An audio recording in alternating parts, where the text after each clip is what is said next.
இங்கே கதிரை வந்து பாண்டியன் என்ன பண்ணுறாரு, திட்டிக்கிட்டே இருக்கிறாரு. தண்ட சோறு போட்டுக்கிட்டு இருக்கிறேன், தண்டமாக வேலை பார்க்குறான், வேலையும் இல்லாமல் வெட்டியும் இல்லாமல் இருக்கிறானுவா, இவனுக்கெல்லாம் வந்து நான் சோறு போட்டுக்கிட்டு இருக்கிறேன், இதில் வேற ஒரு பொண்ணை வேற இழுத்துட்டு வந்து கல்யாணம் பண்ணிக்கிட்டான் அப்படின்லாம் சத்தம் போட்டுக்கிட்டு இருக்கிறாரு கதிரை.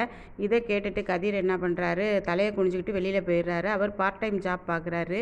அப்போ என்ன பண்ணுறாரு, அங்கே ஆஃபீஸில் சொல்கிறாரு, எனக்கு இன்னும் கொஞ்சம் பார்ட் டைம் ஜாப் இருந்தால் கொடுங்க சார்னு அவர் ஓனர்கிட்ட கேட்குறாரு. சரிப்பா சரிப்பா, நீ நல்ல பையனாக இருக்கிற, தங்கமான பையனாக இருக்கிற அப்படின்னு சொல்லிட்டு இன்னொரு ஜாப்பும் இதுலேயே ஆஃபீஸ்லேயே கொடுத்துட்றாரு. இப்படி கொடுக்கையில் இங்கே என்ன பண்ணுறாங்க, எல்லோரும் உட்காந்து சாப்பிட்டுக்கிட்டு இருக்காங்க. அப்போ தங்கமயில் ஓவராக பண்ணுது, மாமா மாமான்னு தாங்குது.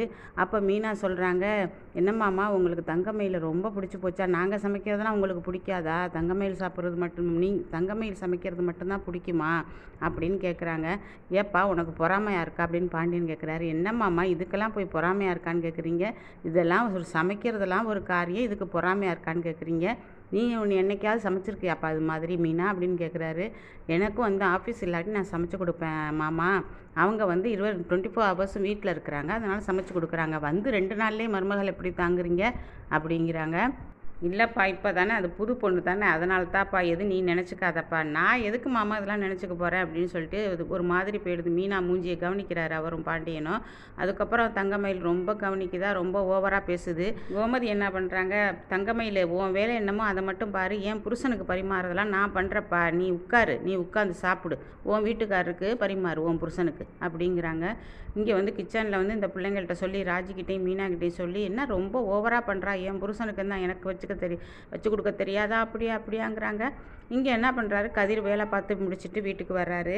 வீட்டுக்கு வந்துட்டு என்ன பண்ணுறாரு, பணம் கொஞ்சம் வச்சுருந்தா அவங்க அப்பாட்ட கொடுக்குறாரு. இந்தாங்க அப்படிங்கிறாரு. என்ன இது அப்படின்னு பாண்டியன் கேட்குறாரு.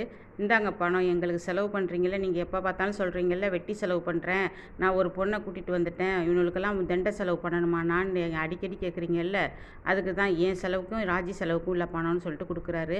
அதை அப்படியே கேட்டு ஷாக்காகி நிற்கிறார் பாண்டியன். கையில் வச்சுட்டு போயிடுறாரு. ஏன்டா கதிரி ஏன்டா இந்த மாதிரிலாம் பண்ணுற, அப்பா கிட்ட போய் பணம் கொடுக்குற, எம்மா உனக்கு புரியாதும்மா, அவர் எப்படி பேசுகிறாரு தெரியுமா, இந்த நேற்று வந்த பொண்ணை என்ன தாங்குறாரு, இந்த ராஜியை என்ன பண்ணுறாருமா, நான் ராஜியை யாருக்காக விட்டு கொடுத்துக்க முடியாதுமா அப்படின்னு சொல்லிட்டு உள்ளே போயிடுறாரு. உள்ளே போயிட்டு ரூமுக்கு உள்ளே போனோடனே பின்னாடியே கோமதி போய் கேட்குது, ஏன் கதிரி இந்த மாதிரி பண்ண அப்படிங்க. இல்லைம்மா, எதுக்கு எடுத்தாலும் அவர் ராஜியை குத்த சொல்கிறாருமா, அப்படி இப்படிங்கிறாரு, அது மாதிரி குத்தி காமிக்கிறாரு, ஓடி வந்தவங்கன்ட்டு குத்தி காமிக்கிறாரு. அந்த பொண்ணு இன்றைக்கி தானம்மா அண்ணி வந்தாங்க, அவங்கள வச்சுக்கிட்டு அவங்களும் அவங்க பங்குக்கு ஓடி வந்தவங்கங்கிறாங்க. அப்போ எங்கள் பங்குக்கு உள்ள பணத்தை கொடுத்துட்டு அவர் அந்த மாதிரிலாம் பேச மாட்டார்ல, நான் தண்டமாக உட்காந்து சாப்பிட்றேன்னு சொல்ல மாட்டார்ல அப்படிங்கும்போது கோமதி மோகம் ஒரு மாதிரி ஆகிடுது. அவங்க வந்து பாண்டியன் கிட்ட கேட்குறாங்க, ஏங்க இந்த மாதிரிலாம் நீங்கள் பண்ணுறீங்க, ஒரு பிள்ளைய ஒரு மாதிரியும் கவனிக்கிறீங்க, நேற்று வந்த பொண்ணு அந்த பொண்ணு வந்து தங்கமயில் நேற்று வந்த பொண்ணு, அந்த பொண்ணுக்கு முன்னாடி வச்சு எல்லாரையும் அவமானப்படுத்துகிறீங்க, இதெல்லாம் சரியில்லை, நீங்கள் பண்ணுறது கொஞ்சம் கூட சரியில்லை. ஏன் நான் உங்களுக்கு வந்து சமைச்சு கொடுத்தது இல்லையா, தோசை சுட்டு கொடுத்தது இல்லையா, அந்த பொண்ணை வச்சுக்கிட்டு இந்த மாதிரி நான் ஒரு சாப்பாடு சாப்பிட்டதே இல்லைங்கிறீங்க. மீனாக்கு எப்படி இருக்கும், ராஜிக்கு எப்படி இருக்கும், அவங்க ஓடி வந்தவங்க தான், இல்லைன்னு சொல்லலை, அவள் எப்படி ஏளனமாக பார்க்குறா தெரியுமா தங்கமயில் அப்படின்னு சொல்லும்போது, இல்லை கோமதி நீ கூடவா என்னை புரிஞ்சுக்கலை அப்படின்னு கேட்குறாங்க. ஆமாங்க, பிள்ளைங்களை வந்து நீங்கள் வந்து இந்த மாதிரி பேசக்கூடாது, உங்களுக்கு நான் தண்டை சோறு போடுறேன் அப்படி இப்படின்லாம் பேசக்கூடாதுங்க அப்படிங்கிறாங்க. நீ கூட என்னை புரிஞ்சுக்கலையா கோமதி, நான் வந்து அவங்க நல்லதுக்கு தான் சொல்கிறேன், பசங்க நல்லதுக்கு. இன்றைக்கி கூட தான் வந்து செந்தில் வந்து மீனா வளைச்சிக்கிட்டு வெளியில் போயிருக்கான், அதுக்கு கூட பாருங்கள் நீங்கள் வந்து தப்பாக பேசியிருக்கிறீங்க, ஏன் சின்ன வயசு பிள்ளைங்க தானே வெளியில் போகக்கூடாதா அப்படின்னு கேட்குறாங்க. அப்படியே அமைதியாக இருக்கிறார் பாண்டியன். இங்கே வந்து கதிர் வந்து ராஜிக்கிட்ட சொல்கிறாரு, இனிமேல் யாருக்காகவும் நம்ம வந்து தலை குனிஞ்சு நிற்கணும்னு அவசியம் இல்லை ராஜி, நீ உனக்கு எது வேணுமோ நீ என்கிட்ட கேளு, நான் வாங்கி தரேன் அப்படின்னு சொல்கிறாரு ராஜி. அதை கேட்டு ராஜி ரொம்ப சந்தோஷப்படுறாங்க.